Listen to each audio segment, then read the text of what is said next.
శతాబ్దాల చరిత్ర గల మెట్లబావి పూర్వ వైభవం సంతరించుకుంటుంది. శిథిలావస్థకు చేరి డంపింగ్ యార్డుగా మారిన ఆ బావి ఇప్పుడు టూరిస్టులతో కలకలాడుతోంది. కామారెడ్డి జిల్లాలోని లింగపేట మెట్లబావిపై స్పెషల్ రిపోర్ట్. కామారెడ్డి ఎల్లారెడ్డి రహదారిలో ఉంది ఈ దిగుడు బావి. ఏనుగులు నీళ్లు తాగడానికి ఇక్కడికొచ్చేవట. అందుకే స్థానికులు దీనిని ఏనుగుల బావి అంటుంటారు. రాజుల కాలం నాటి ఈ బావికి పడమర దిశగా ప్రధాన మార్గముంది.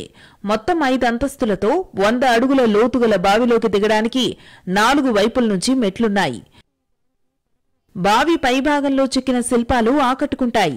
వైష్ణవానికి ప్రతీకలైన శంఖు చక్రాలు, మధ్యలో పుష్పాలు, కొన్ని చోట్ల ఏనుగుల సంహార దృశ్యాలు ఉన్నాయి. మరోచోట పులి జింకను వేటాడే దృశ్యాలు, మరికొన్ని చోట్ల నాట్య కళాకారులు, నెమళ్ల శిల్పాలు విశేషంగా ఆకట్టుకుంటాయి. చారిత్రక వైభవానికి ప్రతీకగా నిలుస్తున్న మెట్లబావి చాలా కాలంగా నిర్లక్ష్యానికి గురైంది.